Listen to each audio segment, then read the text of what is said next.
Good morning, everyone. Today we'll be starting a new chapter on social structure and stratification along with the social process. Now, as you all are aware, the definition of social stratification which has been done in the previous class. Now, before we move on to the features of social stratification, we'll be starting with the definition of social structure. Now, how social structure is defined is just that every society has a specific pattern.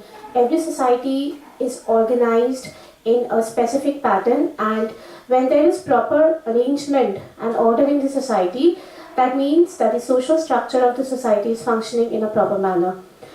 Now, basically, there are two important elements that comprises the social structure. Number one is human relationships, and the other one is basically the human actions, right? So whatever institutions are there in the society, these institutions are different forms of social structure. And one of the most important character of social structure is that it is something which is permanent. It's not transitory, it is something which is permanent. Now, what is social stratification? Social stratification basically implies structural inequality. That is, when the society is functioning in a particular manner, and where there are certain deviations which are added to the society, that often results into structural inequality. Now, basically, social stratification can be defined as the one of the most evident forms of social stratifications are basically caste division, class division, region, community, tribe, and gender. Now, social stratification is basically referred to as structural inequality, where the people are basically divided into different categories on the basis of four indicators, that is income, wealth, power, and prestige. And this form of stratification is something which is definitely will not be promoting equality. Now, there are certain set of advantages which are being used by the privileged sections of the society, and that include life chances, social status, and political influences. What are life chances? Life chances basically refers to those material advantages which are being used, which are being enjoyed by the privileged people, and that actually improves or enhances their quality of life. Right. What is social status? Social status, people who have better life chances, they definitely occupy a better social position in the society, and social status refers to the position or the prestige or high standing in the eyes of other members of the society. Moving on to political influence, that is basically defined as the ability of one group to dominate others, and it's a common perception that people who have power, people who have social status and better life chances tend to be more dominant over people who are lagging far behind these. So these are some of the components of the advantages that are being used by the privileged people. Now, moving on to social structure to social process, basically there are three important social processes that are functioning in our society, without which the society cannot function in a very smooth manner, and that includes cooperation, competition, and conflict. Now, these are the three fundamental processes which are being experienced even by the people in their own life, and we will be dealing with these three processes one by one. So what is basically cooperation? Why people tend to cooperate? Because it's definitely not possible to live your life alone, and we are basically dependent on a lot of people for our basic means of survival, right? We are basically, we don't grow the vegetables that we eat. If something is, if we are falling sick, we basically go to a doctor to cure ourselves. So cooperation is something which is a very vital component for any society to survive. If the members of a particular society are not cooperating with each other, then of course that society will not be called as a very functional or as a very positive one, right? Cooperation is also required for people to come together and work together to achieve a common goal. So if the goal is to maintain the peace and harmony of the society, then it's very important that people should cooperate. They should follow the rules and regulations that are being set by the society, so that society functions in a very precise manner. Now, there are a lot of characteristics of cooperation. Cooperation is something which is an ongoing process. It is universal. You won't find a single society where there is no cooperation. Cooperation is basically done in order to achieve a common goal where people come together. So these are the different characteristic features of cooperation. Now moving on to competition. What is competition? Competition is basically why competition take place only when the resources are scarce and the population is small, right?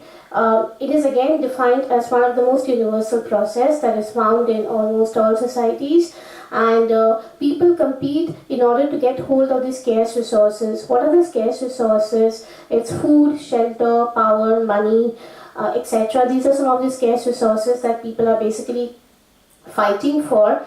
And one of the unique feature of competition is that people are very much focused on their goal. They are not aware of what other people are doing, right? So competition is something which is it is healthy if people achieve their goals through better means, and it becomes unhealthy when people try to cause harm to one another in order to achieve goal. So what would be the characteristics features of competition? It is again universal, it is an ongoing process, and it will go on and on. It is found in all kinds of society. Competition is unconscious.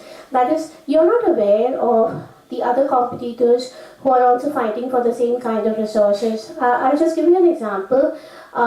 In an examination hall, basically where people are appearing for civil service examination, in that particular hall, you're not supposed to know each other, right? We are just focused on what we are writing, and we are focused more on our goal rather than what other people or whoever is sitting beside us is doing, right? So competition is something which is unconscious, and competition can be direct or indirect. Again, a very important social process without which a society cannot move ahead. Society needs to compete, otherwise it would be lagging far behind.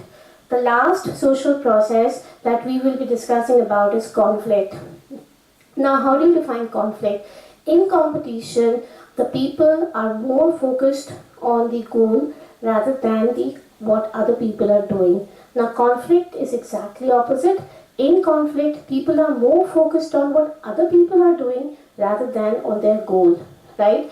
So if I'm into conflict with somebody else, I would be more interested in what the other person is doing, and I would try my best to cause harm to him or her so that he cannot reach the goal. So in conflict, people are basically giving all their energy, all their resources in trying to devise ways or means through which it can hurt the other people so that they cannot achieve the goal. So when the focus shift from goal to other people, that becomes conflict. So any competition can be turned into conflict depending upon the perception or how people look at the goal, right? Now, conflict is something which is very personal. You're aware of your competitors, right? In conflict, conflict which take place between two people or which take place between two parties, we know who is your enemy. In competition, it's not possible to know exactly who is your enemy if the number is quite large. So conflict is much more personal. Conflict can be direct or indirect. Direct conflict is one in which people are basically directly harming somebody. It's something which is more open, more explicit, compared to indirect conflict where you're actually not directly hitting on somebody, but indirectly you're trying to create a lot of hurdles, as a result of which that person automatically fails to achieve the goal, right? So now the question is, the debate is all about whether competition, conflict, and cooperation, whether these three processes are all these three processes beneficial to the society or not. And the answer to this particular debate is that, of course, yes. In a society, it's very important to have cooperation, because without it, it won't be possible for the society to move ahead. Competition is also required because otherwise it will fail to provide the basic needs of survival. conflict. How can conflict be functional for the society?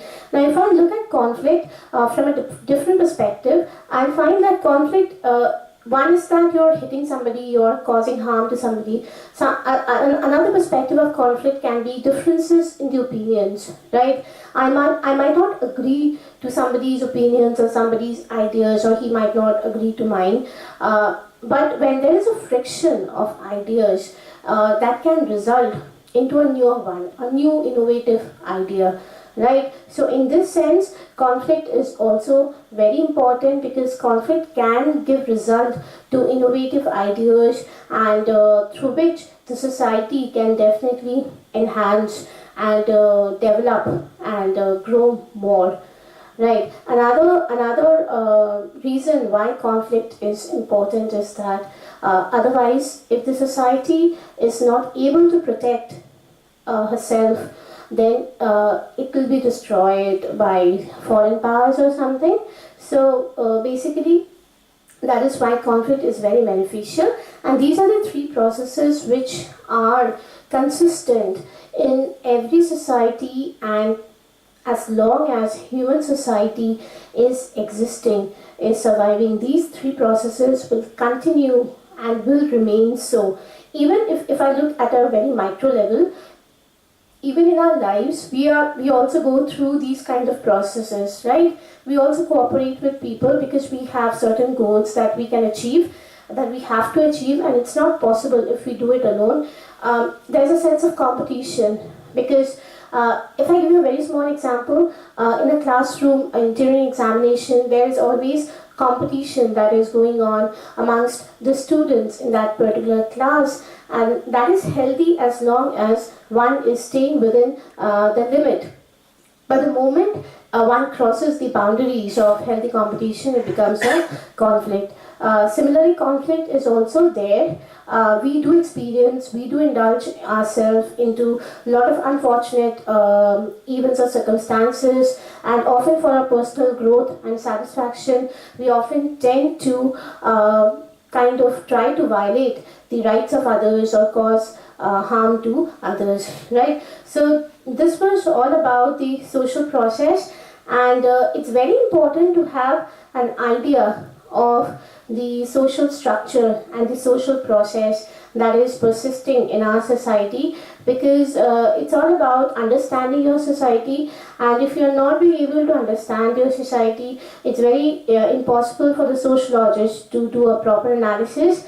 And of course, that is why these two concepts play a very important role in this analysis or in this particular discipline.